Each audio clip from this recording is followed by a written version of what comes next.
यो तो कैसे हो सारे। हम सब दोस्त कुछ जा रहे थे एक बहुत ही खूबसूरत सी वैली में जिसका नाम है हर्षिल वैली। और मैं आपको बता दूं कि जो वैली है ये पहाड़ों के बीचों में बसी है और काफ़ी खूबसूरत सी एक ये वैली है। ठीक है, अब हम क्या है सुबह घर से निकल गए और 5-6 घंटे का ये जो सफ़र वो काफ़ी मज़ेदार और एक्साइटमेंट से भरा था, क्योंकि रास्ते भर में जो भी पहाड़ और नज़ारे देखने को मिलते हैं ना, वो क्या ही कहना। बाकी हमें हर्षिल पहुँचते पहुँचते थोड़ी बहुत स्नोफॉल भी देखने को मिल जाती है। हम लोग हर्षिल में पहुँचने वाले हैं, कुछ मतलब 5-6 किलोमीटर उसमें है। और भाई यहाँ पर अभी तक स्नोफॉल हो रही है भाई, क्या भाई सही नज़ारे दिख रहे हैं।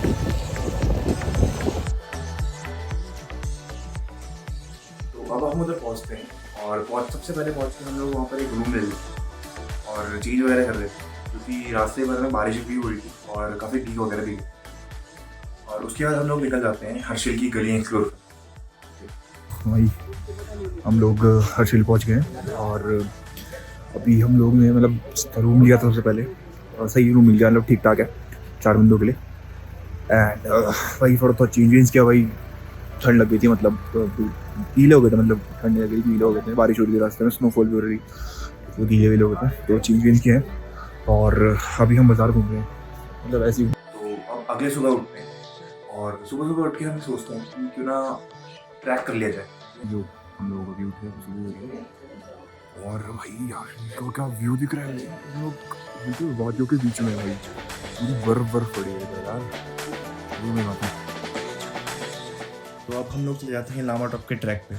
और भाई सच बताऊँ ना, तो सुबह सुबह ये आपका ट्रैक इतना लंबा लग रहा था ना कि क्या ही बताऊँ, क्योंकि कुछ सुबह खाया नहीं था और ज़ीरो एनर्जी थी, मतलब ज़्यादा एनर्जी भी नहीं थी बॉडी में, पर फिर भी हम लोग चढ़ गए। अब पहाड़ी है, जोश तो पूरा है पर कभी घमंड नहीं करा। फाइनली तो हम लोग पहुँच गए हैं लामा टॉप और थोड़ी देर यहाँ बैठे थे, काफ़ी ब्यूटीफुल नज़ारे हैं यहाँ पे और सही दिख रहा है। ठीक है, पहाड़ पीछे पहाड़ देखो, पूरी तरफ बर्फ है। तो उसके बाद हमने सोचा कि क्यों ना गंगोत्री माता के दर्शन भी करके आ जाते हैं। अब यहाँ तक आ गए हैं तो फिर वहाँ भी चलते ही हैं। तो अब हम वापस गए और अपनी बाइक को दिए कोल्ड स्टार्ट और चल दिए मंदिर के ओर। और मैं आपको बता दूं कि ये वही मंदिर है जिसमें गंगा माता की मूर्ति रखी जाती है जब गंगोत्री धाम के जो कपाट हैं वो वगैरह बंद हो जाते हैं। मंदिर पहुँच के ये पता चलता है कि जो मंदिर था वो बंद है और हमें पता चलता है कि हम लोग जो हैं वो काफ़ी जल्दी आ गए कि मंदिर अभी थोड़ी देर में खुलेगा। तो फिर क्या, उसके बाद हम लोग वापस थोड़ी बहुत नज़ारे और फोटोज़ वगैरह खिंचाने लग जाते हैं, पर मंदिर के अंदर की फ़ोटो नहीं लेते क्योंकि हर चीज़ की फ़ोटोज़ नहीं लेनी चाहिए, कुछ चीज़ें का जो एक्सपीरियंस लेनी चाहिए।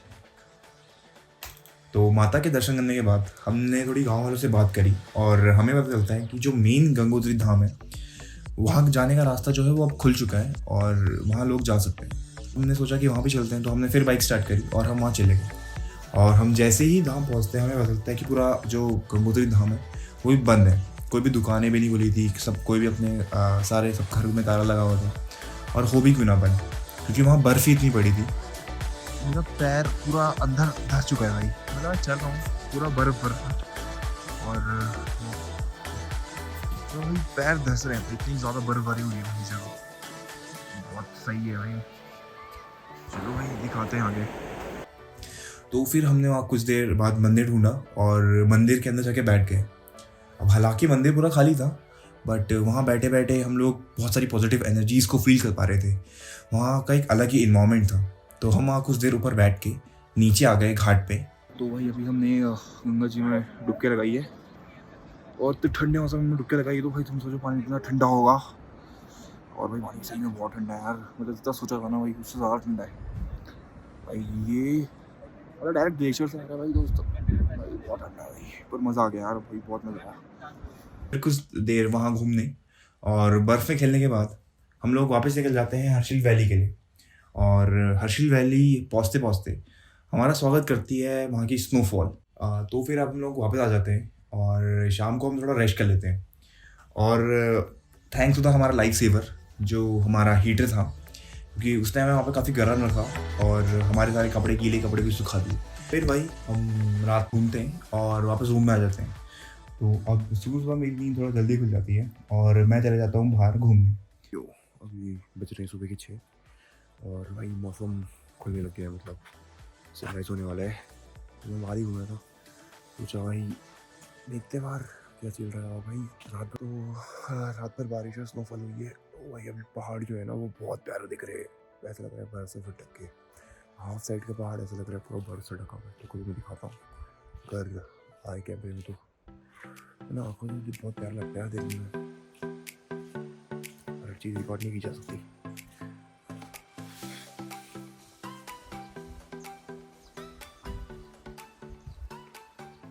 उधर के पहाड़ पूरे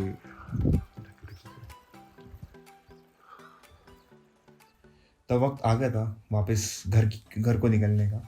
पर जाने से पहले हमने वहाँ की गिफ्ट शॉप से कुछ सामान ले लिया और मैंने लिए ये बहुत ही प्यारे से ग्लव्स जो काफ़ी गर्म थे और फिर हम लोग चल दिए।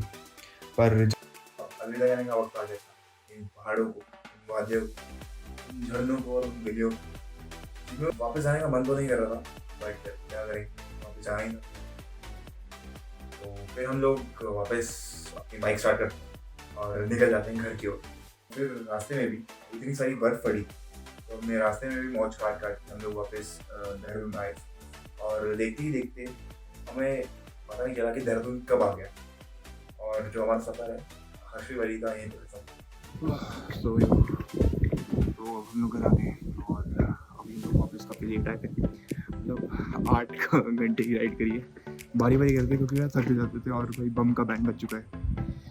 क्योंकि हम इस बार आते आते काफ़ी ब्रेक लिया हमने।